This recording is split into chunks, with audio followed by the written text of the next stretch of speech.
தமிழ்நாட்டிலே வெயில் நகரம் என்றால் அது வேலூர். அந்த வெயில் நகரத்திலே இருந்து மானுடத்தின் இந்த சமூகத்தின் மீது ஈரத்தன்மையை பொதிந்து வைத்திருக்கக்கூடிய கதைகளை எழுதி கொண்டிருக்கக்கூடிய இந்த நிகழ்வி நாயகர் அழகிய பெரியவன் அவர்களே, ஏப்ரல் மேயிலே பசுமையே இல்லை என்பார்கள். அந்த பசுமை இல்லாத ஒரு சூழலை போக்கும் விதமாக இங்கே வருகை தந்திருக்கக்கூடிய வசந்தபாலன் ஐயா அவர்களே, மதிய நேரத்திலும் உண்ட மயக்கம் தெரியாமல் மாணவர்களை விழிப்போடு வைத்திருக்கக்கூடிய அளவுக்கு பயிற்சி அளித்திருக்கக்கூடிய இந்த தமிழ் துறையின் தலைவர் ஏகாம்பரம் ஐயா அவர்களே,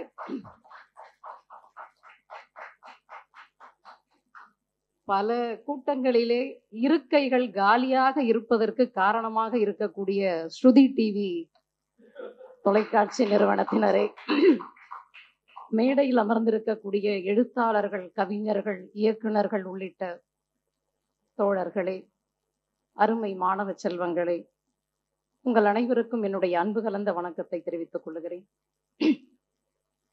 ஷேக்ஸ்பியர் நாடகத்தில் ஒரு வரி இருக்கும். பெயரில் என்ன இருக்கிறது? ரோஜாவை ரோஜா என்றுதான் அழைக்க வேண்டுமா? வேறு என்ன பெயர் சொல்லி அழைத்தாலும் ரோஜா அதற்கான மனம் வீசத்தானே போகிறது என்று. ஆனால் பெயரில்தான் இங்கே எல்லாமே இருக்கிறது. நீங்கள் யாராவது பிரபலமானவர்களுடைய பெயரை கூகுளிலே தட்டினால் உடனே அந்த பெயருக்கு பக்கத்தில் அவர் சாதி என்ன என்கிற ஒன்றை தேடத் தொடங்குகிற ஒரு சமூகத்திலே நாம் இருக்கிறோம். இந்த பெயர்தான் அழகிய பெரியவனுடைய நூல்களை என்னை தேட வைத்தது. அவருடைய ஒரு கதை தொகுப்பினுடைய பெயர் அம்மா உழைப்பதை நிறுத்தி கொண்டார். மார்க்ஸ் இறந்தபோது ஏங்கல்ஸ் அவர்கள் அவருடைய மரணத்தை மார்க்ஸ் இறந்து விட்டார் என்றோ காலமானார் என்றோ சொல்லி இருக்க மாட்டார். மார்க்ஸ் சிந்திப்பதை நிறுத்தி கொண்டார் என்று சொல்லி இருப்பார். அப்படி ஒரு கொடுமைக்கார கணவனுக்கு வாழ்க்கைப்பட்டு கொடுமைக்கார கணவனுடைய குடும்பத்தினரால் சித்திரவதைக்கு ஆளாக்கப்பட்ட ஒரு தாய் அந்த கணவனிடமிருந்தும் அந்த குடும்பத்திடமிருந்தும் தப்பித்து தன்னுடைய 4 குழந்தைகளை கொண்டு தன்னுடைய பிறந்த வீட்டிற்கே போய் அவர்களை உடைத்து அவர்களுக்கு படிக்க வைத்து அவர்களை ஆளாக்கி 96 வயது வரை வாழ்ந்த ஒரு தாயினுடைய மரணத்தின் போது அழகிய பெரியவன் இப்படி எழுதுகிறார், அம்மா உழைப்பதை நிறுத்தி கொண்டார் என்று. அந்த அம்மா உழைப்பதை நிறுத்தி கொண்டார் என்கிற அந்த வரிதான் அந்த கதை தொகுதியை என்னை வாசிக்க வைத்தது. அடுத்து ஒரு நாவல் எழுதினார், யாம் சில அரிசி வேண்டினோம். நான் ஒரு தமிழ் ஆசிரியர் என்பதால் இந்த தொடர் சங்க இலக்கியத்தின் புறநானூற்றிலே இருந்து எடுக்கப்பட்டது என்பது எனக்கு தெரியும். சங்க இலக்கியத்திலே ஔவை எழுதிய ஒரு பாடல் இது. அவரும் மற்ற விரலிகளும் ஒரு மன்னனிடத்திலே போய் நாங்கள் சமைத்து சாப்பிடுவதற்கு சில அரிசி வேண்டும் என்று கேட்பார்கள். யாம் சில அரிசி வேண்டினோம். ஆனால் மன்னன் உனக்கு என்ன தேவை என்று அவன் யோசிக்காமல் அவனுடைய தகுதியை அல்லது அவனுடைய கொடைத்தன்மையை பெரிதுபடுத்துவதற்காக யானையை பரிசாக கொடுப்பான். நானே சாப்பிடுறதுக்கு வழி இல்லைன்னா அரிசி வேண்டி நிற்கிறேன், ஆனா நீ யானையை கொடுக்கிற, அது உன்னுடைய கொடைத்தன்மையை விளக்குவதற்காக. இந்த தொடர் அதிகாரத்திலே இருப்பவர்கள் எனக்கு என்ன வேண்டும் என்பதை கொடுக்காமல் அவனுடைய அதிகாரத்தை காட்டுவதற்காக அவனுடைய கொடைத்தன்மையை விளம்பரப்படுத்தி கொள்ளுவதற்காக எவ்வளவு பொருத்தமான ஒரு மரபை கொண்டு வந்து நவீனத்தோடு இணைக்கிற அந்த தன்மை இருக்கிறது இல்லையா? அவரை பார்த்தாலே தெரிகிறது. இன்றைக்கு ஒரு 40 ஆண்டுகளாக எழுதி கொண்டிருக்கிற ஒருவருடைய உடை இருக்கிறது இல்லையா? ஒரு மரபார்ந்த ஒருவர் ஒரு நவீன உடை, நவீன படைப்புகளை படைக்கின்ற வேளையில் அவரை எப்படி மரபுக்கும் நவீனத்திற்குமான ஒரு இழையாக பாலமாக அவர் இருந்து கொண்டிருக்கிறார். இந்த கதை பெயர்கள் மட்டும் கிடையாது. இந்த நிகழ்ச்சிக்காக என்னை அவர் அழைத்த போது அவருடைய எண் என்னிடத்திலே இல்லை. ட்ரூ காலரிலே அரவிந்தன் என்று பெயர் வந்தது. நான் தெரியாத பேரா இருந்தா எடுக்கவே மாட்டேன். தெரிஞ்ச பேரா இருந்தாலே எடுக்க மாட்டேன். தெரியாத பெயர், அதுவும் எங்களுக்கு ஒரு 20 ஆண்டு கால கல்லூரி ஆசிரிய அனுபவம்ன்றதுனால நிறைய பழைய மாணவர்கள் பண்ணுவாங்க. எங்கேயாவது அவங்ககிட்ட எந்த ஸ்டூடெண்டாவது டவுட் கேட்பான். உடனே எங்களுக்கு ஃபோன் அடிக்கிறது. மேம் மரத்துக்கு எப்படி மேம் அத்துசாரி வந்தது? ஏதோ ஒரு இப்படி கூட்டத்துல உட்கார்ந்திருப்போம். உடனே அவன் கேட்பான். திடீர்னு என்னடா டவுட்? இல்ல மேம் பசங்க கேட்கறாங்க. படிக்கிற நேரத்துல படிக்கல. இப்போ டவுட் கேட்கும்போது இப்படி நிறைய அழைப்புகள் வரும். அதனால நான் யோசிக்கிறேன் எந்த அரவிந்தன் அப்படின்னு ஒன்னொன்னா யோசிக்கும் போது எனக்கு தெரியல. அப்புறம் பரிசல் தோழர் அழைச்சாரு. அழகிய பெரியவன் சார் உங்களை கூப்பிட்டு இருந்தாரா, நீங்க எடுக்கலையா அப்படின்னு சொன்னார். அப்பதான் நான் வந்து இவருக்கு அரவிந்தன் ஒரு பேர் இருக்கா அப்படின்னு போய் நான் வந்து தேட ஆரம்பிச்சேன். எனக்கு அது வரைக்கும் தெரியாது உண்மையாகவே. எனக்கு அப்போ ஒரு சுவாரஸ்யமான இன்னொரு தகவல் கிடைத்தது. அந்த அரவிந்தன் என்று வைக்கப்பட்ட பெயர், அந்த பெயர் கூட ஒரு இலக்கியத்தினுடைய கதைமாந்தருடைய பெயர்.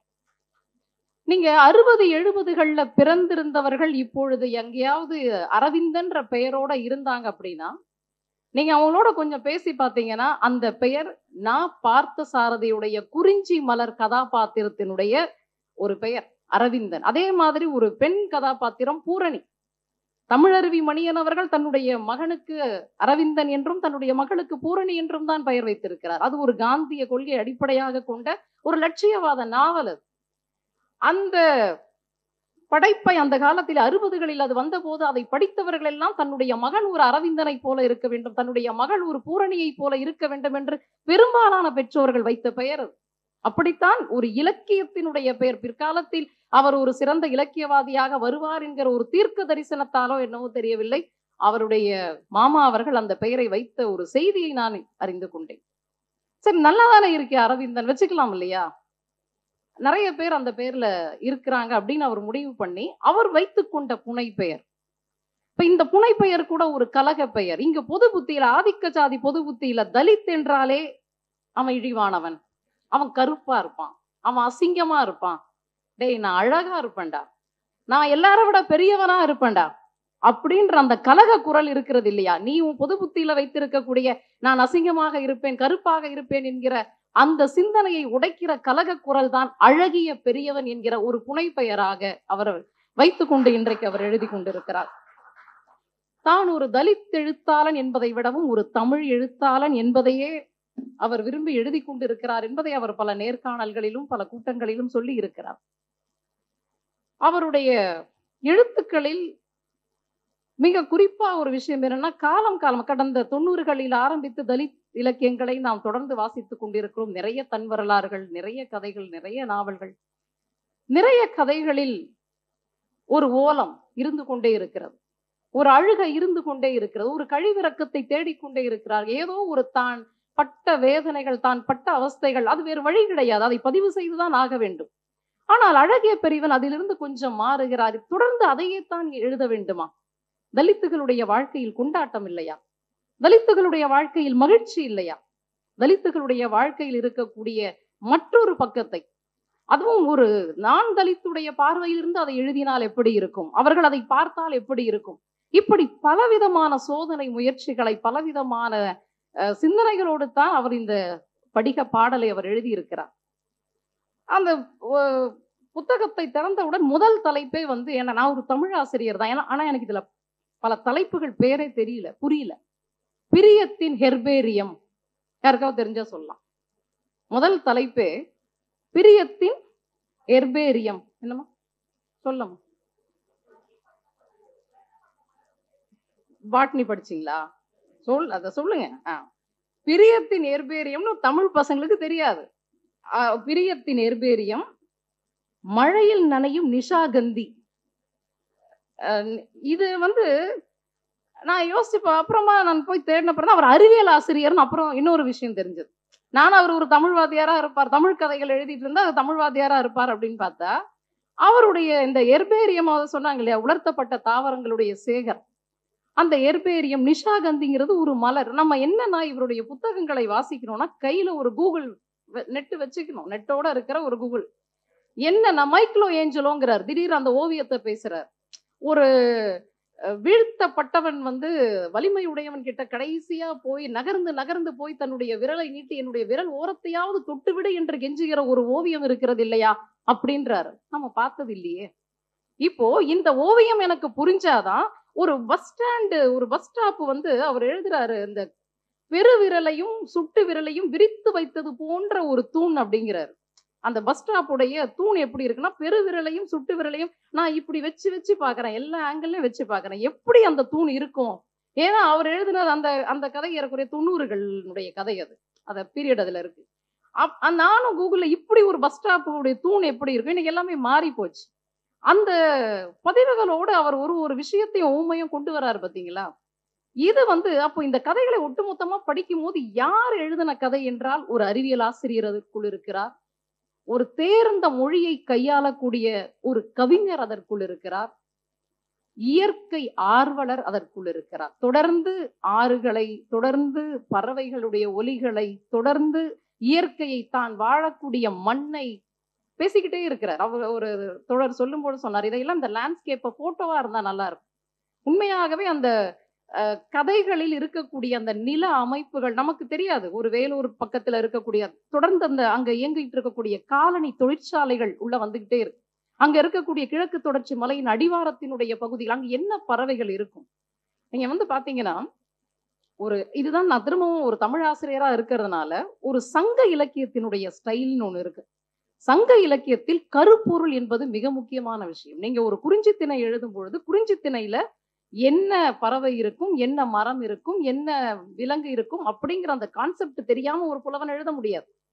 அப்ப இங்கேயும் இவர் என்ன பண்றாரு அப்படின்னா, தான் எந்த மண்ணில் வாழ்கிறோமோ அந்த மண்ணுக்கான சும்மா பறவைகளை ரூம்ல உட்கார்ந்துட்டு எழுதிட்டு இருக்கிறது இல்ல. ஒரு மரத்தை அப்படியே ரூம்ல உட்கார்ந்து எழுதிட்டு இருக்க மாதிரி அவர் எழுதுற அந்த வர்ணனைகள் பாருங்க. பள்ளி மைதானத்தில் மறைந்திருந்த வெயில் திரவமாகி மைதானத்தில் உறைந்திருந்த வெயில் திரவமாகி தழும்புவதற்கேற்ப தமிழாசிரியர் குரல் உடைந்து தழும்புகிறது. வெயில் தழும்பும் அப்படிங்கிற ஒரு விஷயம் வந்து வேற வட்டாரத்துல இருக்கிற யாரும் இப்படி எழுத முடியுமான்னு எனக்கு தெரியல. வெயில் வந்து உறைந்து எப்படி தழும்புகிறதோ ஒரு ஆசிரியர் கடைசி நேரத்தில் தழும்புகிறார்.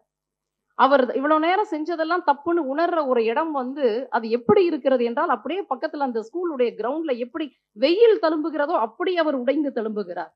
மேகங்கள் நெருங்கி சேர்ந்து சூரியனை பிடித்துக் கொள்ள மழை படிக இழைகளால் முரட்டு ஜமுக்காலத்தை நெய்து பூமியில் மேல் போர்த்தியது. வெயிலை மட்டும் எழுதவில்லை, அவர் மழையையும் எழுதுகிறார். ஆலின் உலர்ந்த இலை ஒன்று சிமிரில் இருந்து காம்பு பிரிந்து அந்தர வெளியில் அசைந்தாடி மண்ணில் விழுந்து தவித்து அடங்கியது. உடனே காற்று ஓடி வந்து அதனை சீண்டி குதுகலித்தது. ஆலிலை கெஞ்சி புரண்டது. ஆற்றின் வெள்ளத்தில் வேர்களை ஊடுருவ விட்டபடி கரையில் நிற்கும் ஒற்றை புளிய மரம். இப்ப இந்த வர்ணனைகள் இருக்கு பாத்தீங்களா? ஆற்றின் வெள்ளத்தில் வேர்களை ஊடுருவ விட்டபடி கரையில் நிற்கும் ஒற்றை புளிய மரம் ஒரு காட்சி எழுதுறார். இப்போ நீங்க சங்க இலக்கியத்துல பாத்தீங்க அப்படின்னா, அவன் சொல்லுகிற மரமோ அல்லது அவன் சொல்லுகிற மற்ற வர்ணனைகளோ அந்த நிகழ்வுக்கு தொடர்பில்லாததா இருக்காது. நீங்க வந்து ஒரு குறுந்தொகை பாட்டு இருக்கு. அந்த பாட்டுல தலைவன் வந்து தலைவியை விட்டுட்டு பரத்தை கிட்ட போயிடுறான்.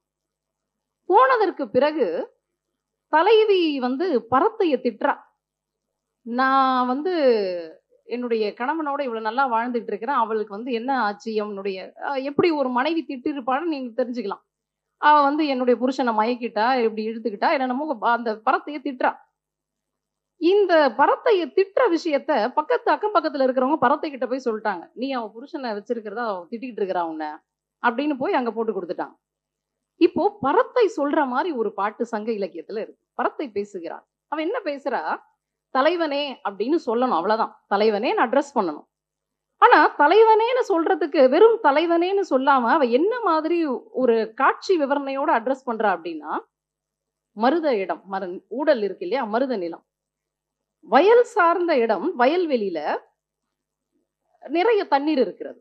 வயல்ல நிறைய தண்ணி இருக்கு. அந்த தண்ணியில நிறைய வாழை மீன்கள் இருக்கிறது. அந்த வயல்வெளியினுடைய கரை ஓரங்கள்ல மாமரம் இருக்கிறது. அந்த மாமரத்தில் மாம்பழம் பழுத்து இருக்கிறது. பழுத்த மாம்பழம் கீழே விழுகிறது. விழுகிற மாம்பழத்தை வயலில இருக்கிற வாழை மீன் கவ்வி பிடிக்கிறது. இப்படி ஒரு காட்சி. இதையெல்லாம் சொல்லிட்டு இப்படிப்பட்ட மருத நிலத்துக்கு தலைவனே அப்படின்றான். வெறும் தலைவனேன்னு சொல்லல. இப்படி வயல்வெளி, வயல்வெளியிலே நீர் இருக்கிறது, நீரிலே வாழை மீன் இருக்கிறது, கரையோரத்திலே மாமரம் இருக்கிறது, மாமரத்திலே மாம்பழம் விழுகிறது. அப்படி விழுகிற மீனை கவ்வி பிடிக்கிற வாழை மீன்கள் இருக்கக்கூடிய இடத்தின் தலைவனே. இதை ஏன் சொல்லணும்? இதை ஏன் சொல்லணும் அப்படின்னா, இதுக்குள்ள ஒரு விஷயம் இருக்கு. அவ என்ன சொல்ல வரா? பரத்தை, நான் வாழை மீன். உன் வீட்டுக்காரன் யார் அப்படின்னா மாம்பழம். அந்த மரத்துல இருக்கிற மாம்பழம். உன் மாம்பழம் தான் வந்து என் வாயில விழுந்ததை தவிர நானா மரத்தை புடிச்சு ஆட்டி என்ன பண்ணல, இந்த பழம் தான் எனக்கு வேணும்னு சொல்லல. நான் பாட்டுன்னு சிவனேன்னு அந்த வயல்ல இருந்தேன், வந்து விழுந்தது, நான் புடிச்சுக்கிட்டேன். நான் பிடிக்கலன்னா என்ன இருக்கும்? இன்னொரு வாழை மீன் பிடிச்சிட்டு போயிருக்கும். இப்போ இவ்வளவு அந்த விஷயங்கள் இருக்கு இல்லையா? அங்க எதுக்கு ஒரு மாமரம் வரணும், எதுக்கு ஒரு வயல் வரணும், எதுக்கு ஒரு மீன் வரணும் அப்படின்னா, இவ்வளவும் அந்த கதையோடு தொடர்புடையது, அந்த நிகழ்வோடு தொடர்புடையது. இங்கேயும் இவர் வந்து சொல்ற, ஆற்றின் வெள்ளத்தில் வேர்களை ஊடுருவ விட்டபடி கரையில் நிற்கிறது ஒரு ஒற்றை புளிய மரம். அதன் அடியில் தான் அந்த ஒரு கதை தலைவன் உட்கார்ந்து இருக்கிறான். இதை ஏன் சொல்லணும் அப்படின்னா, இங்க தொடங்கும் போது கால நகை அப்படிங்கிற ஒரு கதையை பற்றி சொன்னார்கள். ஒரு கிளி ஜோசியக்காரனுடைய கதை. அந்த கிளி ஜோசியக்காரன் முதலாக இப்படிதான் கிளி ஜோசியம் சொல்றவன் ஊருக்கெல்லாம் அவன் ஜோசியம் சொல்லுவான் அப்படின்னு தான் நம்ம கேள்விப்பட்டிருப்போம். இவர் சொல்லுகிறார், அவன் காலத்தை விற்று கொண்டிருக்கிறான், காலத்தை விற்கிறான். அந்த காலத்தை ஒருத்தருக்கிட்டயா ஜோசியம் சொல்லி அவன் வந்து ஒரு குண்டை தூக்கிட்டு அப்படியே பயணப்பட்டு இருக்கான். ஒருத்தனுக்கும் அவன் காலம் சொல்லுகிறான். ஒருவனுக்கு அவனுடைய காலத்தை, நீ இத்தனை கண்டத்தை தப்பிச்சுட்ட, நீ இப்படி இருக்கிற, உனக்கு குரு இந்த இடத்துல இருக்கு, எல்லாம் பிரச்சனையும் முடிஞ்சிருச்சு எல்லாம் சொல்லிட்டு அவன் ஒரு 20 ரூபாய் பெற்றுக்கொண்டு ஒரு ஆற்றங்கரையில் இந்த ஒற்றை புளிய மரத்தில் வேர்களை ஆற்றுக்குள் விட்டு அந்த ஒற்றை புளிய மரத்தடியில் உட்கார்ந்து இருக்கிறான். அவனுக்கு ஒரு கைபேசி அழைப்பு வருகிறது. நம்ம வீட்டை வந்து நேத்து பெஞ்ச மழை எல்லாத்தையும் அடிச்சுன்னு போய் நானும் புள்ளைய நிர்கதியா தனியா நிக்கிறோம் அப்படின்னு ஒரு முடிவுல ஒரு விஷயம் வருது. அவன் எல்லாவற்றையும் அந்த ஆற்றில் தாங்க வச்சிருந்த கிளி கூண்டு போன் எல்லாத்தையும் விட்டுட்டு அப்படியே நிக்கிறான். இது இந்த கதை தலைப்பே கூட எனக்கு, நான் அவருடைய ஒண்ணுமே சொல்லணும் அப்படின்னா நான் 1 மணி நேரம் பேசலாம். கால நகை. காலம் அவனை பார்த்து நகைத்ததா அப்படின்னு நான் புரிஞ்சுக்கிறதா, அல்லது அவனுடைய மனைவி அந்த கதையில நகை வியாபாரம் செய்கிறார், கவரிங் நகை வியாபாரம் செய்கிறார். அந்த கவரிங் நகை வியாபாரம் செய்யக்கூடிய இடத்துல அவர் எழுதுகிற அந்த வரிகள் வந்து, அந்த பெண் தன்னுடைய தலையில் இருக்கிற பொதியை பிரித்தால் குழந்தை சூரியனுக்கு கண்கள் கூசும். சூரியனுக்கு கண்கள் கூசும் இல்லை, குழந்தை சூரியன், அப்போதுதான் வருகின்ற சூரியன். அந்த சூரியனுக்கு கண்கள் கூசும் அவள் விற்கக்கூடிய நகை. அந்த கிளியனுடைய சிறகுகள் வெட்டப்பட்டதை சிறகுகள் வெட்டிய கிளியின் அவர் எழுதல, விடுதலை வெட்டப்பட்ட அந்த சின்னஞ்சிறு கிளி அப்படின்னு எழுதுறார். இந்த சொல் பிரயோகம் இருக்கிறது இல்லையா, இது வந்து அதுதான் சொன்ன, ஒரு தேர்ந்த கவிஞர் எப்படி எழுதுவாரோ ஒரு கவிதையா இருக்கு நமக்கு வந்து. ஆனா இது ஒரு கவிதையா இருக்கு அப்படிங்கிறதுனால அது நமக்கு ஒரு விலகல் தன்மையோ அல்லது நமக்கு பிடிபடாமலோ போகிற மாதிரி இருக்கு. கவிதை மொழியில் இருக்கிறது. இன்னும் நாம் அதுல மொழியில தேர்ச்சி பெறுவதற்கு, அதை வாசிப்பதற்கு சுவையுடையதாக, சுவாரஸ்யம் உடையதாகத்தான் இருக்கு. அதுக்கு பிறகு அவரை பத்தி சொல்லணும் அப்படின்னா, நான் அவரை வந்து ஒரு எழுத்தாளன் அப்படின்னு சொல்றதை விட ஒரு எழுத்து கலைஞன் அப்படின்னு சொல்லுவேன். ஏன் அப்படின்னா, அவரு அம்மா உழைப்பதை நிறுத்தி கொண்டாள் அப்படிங்கிற அந்த கதையில அப்பா வந்து ஒரு கூத்தாடியா இருப்பார். ஆனா நண்பர்கள் வந்து அந்த அப்பா கொடுமைக்கார அப்பான்னு சொன்ன இல்லையா, கூத்தாடியா இருப்பார். அந்த கூத்தாடியா இருக்கிற அவருடைய அந்த மகனுடைய நண்பர்கள் கேட்பாங்க, உங்க அப்பா கூத்து கலைஞர் தானே அப்படின்னு கேட்பாங்க. அப்போ அந்த மகன் சொல்லுவான், எங்க அப்பா கூத்து கலைஞர் இல்ல, கூத்தாடி அப்படின்வான். ஏன்டா அப்படி சொல்ற அப்படின்னு கேட்கும் போது அதற்கு ஒரு பதில் அந்த மகன் சொல்லுவான். அந்த பதில் அந்த மகனுடைய பதில் அல்ல, அது அழகிய பெரியவனுடைய பதில். என்ன பதில்னா, சக மனிதனின் மீது அன்பில்லாத எவனும் கலைஞன் இல்லை, அவன் படைப்புகள் எவையும் கலைப்படைப்பாக முடியாது. வன்மமும் குரூரமும் வேற்றுமை மனமும் கொண்ட ஒருவனிடம் இருக்கும் கலை அவன் உடலில் வளரும் மயிரை போன்றது. எவ்வளவு செழிப்புடன் அது இருந்தாலும் ஒரு நாள் உதிர்ந்துவிடும். அதனால் அந்த கூத்து கலைஞனை கலைஞன் என்று சொல்லாதீர்கள், அவன் ஒரு கூத்தாள். ஆனால் இந்த அன்பை, அந்த பாட்டி பேரன் பத்தி ஒரு கதையை சொல்லும் பொழுது ஒரு செய்தி சொன்னாங்க. அந்த இடத்துல ஒரு ஊமை அவர் எழுதுவார், மனித பயிர் விதைகளை உழத்தி போல் ஊர் முழுக்க தூவி இருந்தால். அதாவது அந்த பாட்டி ஒரு 7-8 பிள்ளைகளை பெற்று அந்த பிள்ளைங்களுக்கு பிள்ளைங்க அப்படின்னு ஊர் முழுக்க அந்த பாட்டியுடைய உறவுகள் தான் இருக்கிறாங்க. அந்த பாட்டியுடைய உறவுகள் ஊர் முழுக்க இருப்பதை அவர் எப்படி எழுதுகிறார்? மனித பயிர் விதைகளை உழத்தி போல ஊர் முழுக்க தூவி இருந்தார். இவருடைய கதைகள் முழுக்க என்னன்னா அன்பை தூவி இருக்கிறார். எல்லா இடங்களிலும் அன்பை தூவி இருக்கிறார். அம்பேத்கருடைய கதையை பற்றி இங்க மீண்டும் மீண்டும் அந்த ரொம்ப அழகான ஒரு கதை. நான் அந்த கதையினுடைய மீண்டும் மீண்டும் நான் ஒரு கதை தலைப்பிலேயே நான் ரொம்ப நேரம் உட்கார்றேன். இந்த என்ன தலைப்பு அவர் வச்சிருக்கிறார் அப்படின்னா, 8ஆம் வகுப்பு ஆ பிரிவில் ஓர் தமிழாசிரியர். தமிழ தப்பு இல்லாம எழுதணும். தமிழாசிரியர் இல்லையா? ஒரு தமிழாசிரியர் எழுதுனா தப்பு கண்டுபிடிச்சிருவாங்க. ஓர் தமிழாசிரியர். தமிழாசிரியருக்கு உள்ள என்ன இருக்குன்றது 2வது விஷயம். தப்பு இல்லாம இருக்கா? சரியா இருக்கு. அவ்வளவுதான். 8ஆம் வகுப்புன்னு ஏன் போட்டாரு? நமக்கு நா. முத்துக்குமாருடைய ஒரு கவிதை தெரியும். 5ஆம் வகுப்பு ஆ பிரிவு அப்படின்னு ஒரு பிரபலமான. நான் அப்ப ஏன் 8ஆம் வகுப்புன்னு போட்டாருன்னா, சும்மாலாம் போடல. 8ஆம் வகுப்பு புக்கை நான் PDF டவுன்லோட் பண்ணி பார்த்தேன். 8ஆம் வகுப்புல தான் இந்த அம்பேத்கர் பாடம் இருக்கு. சும்மா அவர் எதையுமே ஒர்க் பண்ணாம எழுதல. ஒரு 7ஆம் வகுப்பு போட்டிருக்கலாம், 5ஆம் வகுப்பு போட்டிருக்கலாம், அப்படியெல்லாம் அவர் பண்ணல. 8ஆம் வகுப்பு புக்ல பசங்க சொல்றது 9வது பாடம். நம்ம நீங்க எல்லாமே கிராஸ் செக் பண்ணிக்கலாம். எதுவும் போற போக்குல அவர் எழுதல. 8ஆம் வகுப்பு ஆ பிரிவில் ஒரு தமிழாசிரியர். ரொம்ப அழகா ஏகாம்பரம் ஐயா அதை தொடங்கி வச்சாரு. அவர் பேரு கணேஷ் தண்டபாணி. நம்ம பெயர்லாம் கவனமா பார்க்கணும். யார் பேரு? ஆசிரியர் பேர். அவர் ப்ரிப்பேர் பண்ணாம போனாரு அப்படிங்கிறது இல்ல இந்த கதையினுடைய பிரச்சனை. அம்பேத்கர் என்கிற பாடத்தை நடத்துவதற்கு விருப்பம் இல்லாத ஒரு ஆசிரியராக அவர் இருக்கிறார் என்பதுதான் இந்த கதையினுடைய பிரச்சனை. அவர் எப்படிப்பட்ட ஆசிரியர்னா, எல்லா கிளாஸ்க்கும் ப்ரிப்பேர் பண்ணாம போக மாட்டாருன்ற பேர் வாங்கின ஒரு ஆசிரியர். கையில புக்கே இல்லாம பாடம் எடுப்பாரு அப்படின்னு பேர் வாங்கின ஒரு ஆசிரியர். அவர் வந்தா பெரும்பாலும் தமிழாசிரியர்கள் அப்படின்னாலே ஒரு பள்ளிக்கூடத்துல எல்லா மாணவர்களுக்கும் பிடிக்கும். ஏன்னா மற்ற நீங்க இப்போ பெரிய பிரபலமான யார்கிட்டையாவது நீங்க ஏதாவது ஒரு பேட்டி எடுத்தீங்கன்னா, அவர்கள் வாழ்க்கையில ஏதோ ஒரு தமிழாசிரியர் அவங்களுக்கு பிடித்த மாணவரா என் வாழ்க்கையில வழிகாட்டினார் அப்படின்னு ஏதோ ஒண்ணு சொல்லுவாங்க. தமிழாசிரியர் அப்படி பிடிக்கும். இவர் ஓய்வறையில இருக்கும் பொழுது அடுத்த வகுப்புக்கான பாடம் தொடங்குறதுக்கு முன்னாடி மாணவர்கள் கூப்பிடுறதுக்கு ஓடுறாங்க. அப்படி கூப்பிடுறதுக்கு ஓடும் போதே கிளாஸ்க்குள்ள ஒரு ஆர்வமா இருக்கு. இன்னைக்கு என்ன பாடம்? சட்டமேதை அம்பேத்கர். மாணவர்கள் ஏதோ ஒண்ணு இன்னைக்கு பெற்றுக்கொள்ள வேண்டும் என்கிற ஆர்வத்தில் துடித்துடிப்போடு இருக்கிறார்கள். ஆனா அவர் வந்த உடனே அந்த பாடம் பார்த்த உடனே அவருக்கு ஒரு மாணவியை கூப்பிட்டு போர்டுல எழுத சொல்றாரு. பேரை எழுது, தலைப்பு, பாடத்தினுடைய தலைப்பு. அப்போ ஒரு மாணவி கேட்கிறா, எல்லா பேரும் நீங்க தானே சார் எழுதுவீங்க? ரொம்ப அழகா ஸ்டைலா எழுதுவீங்களே சார் எல்லா பாடத்தினுடைய தலைப்பும். இந்த தலைப்பு நீங்களே எழுதுங்க. அவருக்கு எழுத பிடிக்கலன்றதுதான் உண்மை. அம்பேத்கர் பெயரை அவர் கையால் போர்டுல எழுதுறதுக்கு பிடிக்கல. அப்போ சமாளிக்கணும் இல்லையா? நானே எழுதிட்டு இருந்தா எப்படி? நீங்க எல்லாம் ஒழுங்கா எழுதுறீங்களா அப்படின்னு பார்க்கணும் இல்லையா? அப்படின்னு சமாளிச்சுட்டு அந்த பெண் எழுதுகிறார். ஆனா அவருக்கு அதை நடத்த பிடிக்கல. சரி, எல்லாம் படிச்சுட்டு ஏதாவது கேள்வி இருந்தா கேளுங்க.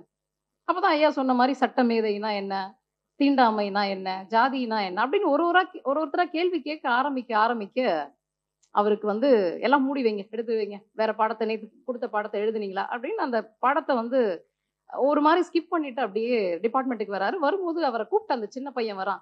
சார், நம்ம லைப்ரரியில அம்பேத்கர் பத்தி படக்கதை புக்கெல்லாம் இருக்கு, அதெல்லாம் படிச்சிருக்கீங்களா அப்படின்னு ஒரு கேள்வி கேட்கிறான். இப்பதான் அவருக்கு உறுத்துது. பசங்க வளர்ந்துட்டாங்க, இப்ப கேள்வி கேட்க ஆரம்பிக்கிறாங்க பசங்க. இதுக்கு முன்னாடி நம்ம சொன்னதை கேட்பானுங்க, அவ்வளவுதான். இன்னைக்கு நம்ம நடத்தலைங்கிறது அவனுக்கு தெரியுது. அவன் கேள்வி கேட்கிறான், நம்ம ஒழுங்கா பதில் சொல்லன்றது தெரியுது. அவன் கூட ஒரு கேள்வி கேட்கிறான், நீங்க அதெல்லாம் படிச்சிருக்கீங்களா அப்படின்னு கேட்கிறான். இதையெல்லாம் கேட்டுட்டு அதற்கு பிறகு அடுத்து ஒரு பயிற்சி வகுப்பு நடக்க அவருக்குள்ள உறுத்தல் இருக்கு. அந்த பயிற்சி வகுப்புல ஒரு செய்தி சொல்லப்படுகிறது. நீங்க எந்த பாடம் எடுக்கிறீங்களோ அதை ஒரு 2 நிமிஷம் படிங்க, ஒரு 1/2 மணி நேரம் படிங்க. படிச்சதற்கு பிறகு அதில் உங்களுக்கு ஆர்வம் வரும். நீங்க அதற்கு பிறகு அந்த பாடத்தை நல்லா எடுக்கலாம். உங்களுக்கு எவ்வளவு அதுல ஒரு செய்தி சொல்றாங்க, உனக்கு என்ன தெரிஞ்சிருக்கோ அதான் நீ. அந்த இதெல்லாம் சொன்னதற்கு பிறகு அவர் யோசிக்கிறார், நமக்கு என்ன தெரிஞ்சிருக்கு. அப்போ நமக்கு அம்பேத்கரை பற்றி ஒன்றுமே தெரியலாதான் ரேபிட் கொஸ்டின் கேட்டார். நேருடைய தந்தையார், காந்தியுடைய தந்தையார், எல்லாவற்றுக்கும் பதில் தெரிந்திருக்கிற நமக்கு அம்பேத்கரை பற்றி என்ன தெரிந்திருக்கிறது அப்படின்னு எல்லாம் முடிச்சுட்டு அதற்கு பிறகு அவர் என்ன பண்றாரு, போய் அம்பேத்கர் புத்தகத்தை தேடுகிறார். அவருடைய கூட படிச்ச பால்ய நண்பனுடைய வீட்டிற்கு போய் அம்பேத்கருடைய புத்தகம். அந்த நண்பன் யாருன்னா இவங்க வீட்டுல நிலத்துல வேலை செஞ்ச குடும்பம். அவங்கிட்ட போய் அம்பேத்கர் புத்தகத்தை வாங்குகிறார், அம்பேத்கரை படிக்கிறார். அம்பேத்கரை படித்ததற்கு பிறகு அவருடைய வாழ்க்கையில் ஒரு மாற்றம் நிகழ்கிறார். அவருடைய வாழ்க்கையில நிகழ்ந்த மாற்றம் என்னன்னா, அவரு சொல்றாரு, இதுக்கு முன்னாடி இந்த ஸ்கூல் பசங்க ரேஷன் அரிசி வாங்கணும் சார் அப்படின்ட்டு ஸ்கூலை விட்டு போவுங்க. ஸ்கூலுக்கு திடீர்னு ஒரு குழந்தைய கொண்டு வருங்க, பிள்ளைங்க வீட்டுல பார்த்து கால் இல்லாம கொண்டு வருங்க. அதுக்கு பிறகு கொச்சையான சொற்களை பேசுவார்கள். இதெல்லாம் அரசு பள்ளிகளும் மிக இயல்பாக நடக்கும். ஆனா இதுக்கு முன்னாடி அவர் இதையெல்லாம் பார்த்த பார்வை வேறு. இப்போ இதுக்கு பின்னாடி எல்லாம் ஒரு காரணம் இருக்குதுல்ல அப்படின்னு இப்போ உணர்றார். இப்போ ஒரு குழந்தைக்கு பிறந்த நாள்னு சொல்லிட்டு ஒரு பண்ண வச்சு கேக்குன்னு வெட்டுறாங்க. அதை அவர் அதிசயமாக பார்க்கிறார். பாசாங்கு இல்லாத அந்த முகங்களை பார்க்கிறார். இப்படி அம்பேத்கருடைய நூலை படித்ததற்கு பிறகு அவர் வந்து ஒரு ஒரு குறிப்பா சில இடங்கள்ல சொல்லுவார். அவர் ஒரு மலையடிவாரத்துல நடக்கும்போது தவறுவார். அப்போ அந்த பையன் சொல்லுவான், சார் கீழே பார்த்து நடங்க சார். இந்த கீழே பார்த்து நடங்கன்னு அவன் சொல்றது அவருக்கு வேற மாதிரி புரியுது. நாம இது வரைக்கும் என்ன பண்ணலைன்னா கீழே பார்க்கவே இல்லை. நாம மலையடிவாரத்துல மேல நின்னுட்டு நாம ஒரு எவ்வளவு அவன் காதுல ஹெட்போன் வச்சுக்கிட்டு ஒரு சந்தோஷமா இருக்கிறாரு. ஆனா கீழே பார்த்தா அவ்வளவு ஓலங்கள் இருக்கிறது, அவ்வளவு அழுகை இருக்கு. நாம் கீழே பார்க்கவே இல்லையே அப்படிங்கறத அப்பதான் உணர்றார். ஆக்சுவலா இந்த கதையை வந்து அவர் அம்பேத்கர் பாடத்தை நடத்தாததால் அவரை வந்து ஒரு வில்லனா ஆசிரியர் காட்டணும்னு நினைச்சா காட்டி இருந்திருக்கலாம். அம்பேத்கர் பேரை எழுதாம, அம்பேத்கர் பத்தி நடத்தாம. ஆனா அவர் அதை பண்ணல. எல்லோரும் அம்பேத்கரை நோக்கி வர வேண்டும் என்பதுதான் எழுத்தாளருடைய ஆர்வமாக, நோக்கமாக இருந்திருக்கிறது. அது நீங்க அடுத்தடுத்த கதைகள், நான் இன்னும் 2 கதைகளை வைத்திருந்தேன், நோட்டீஸ் கொடுத்துட்டாங்க. அடுத்த கதை இன்னும் அது முழுக்க முழுக்க ஒரு குடும்பத்தில் அம்மாவினுடைய அன்பு, அப்பாவினுடைய அன்பு, ஒரு பால்ய நண்பனுடைய அன்பு, ஒரு ராகிங்ல இருந்து ஒரு தப்பிப்பதற்கு இசைஞானி இளையராஜாவினுடைய பாடல் எவ்வளவு காரணமாக இருக்கிறது. நான் உண்மையா கடைசியா ஒரு செய்தியை மட்டும் சொல்லணும். இந்த அண்மையில வந்து பாரதி ராஜா அவர்களுடைய மகன் இறந்து போன போது கங்கை அமரன் அவர்கள் சிறு பொன்மணி அசையும் அப்படின்னு ஒரு பாடலை பாடி அவரை வந்து ஆறுதல் படுத்தி இருக்கிற ஒரு காட்சி வந்து வைரலானது. இந்த காட்சியை நான் பார்த்துட்டு நான் ரொம்ப வியப்பா இருந்தேன். எவ்வளவு அழகா வந்து ஒரு மரண வீட்டில் போய் மரணத்தை பற்றி எதுவும் பேசாமல் தாங்கள் இசையமைத்த பாடல், தாங்கள் எழுதிய பாடல், அதுவும் அந்த சிறு பொன்மணி அசை, இதையெல்லாம் இத பார்த்துட்டு அன்று இரவு தான் நான் வந்து அந்த கடைசி கதையை படிக்கிறேன். அந்த கதையினுடைய தலைப்பு பெயர் வந்து என்னங்க,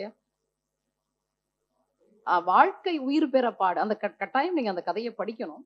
அதை படிக்கும் போது அங்க வந்து இந்த 2 நண்பர்கள் உரையாடும் பொழுது கங்கை அமரன் எழுதிய பாடலை பற்றி உரையாடி கொண்டிருக்கிறார்கள். அதில் இந்த சிறு பொன்மணி அசையும் அப்படிங்கிற பாடல் அப்படியே வருது.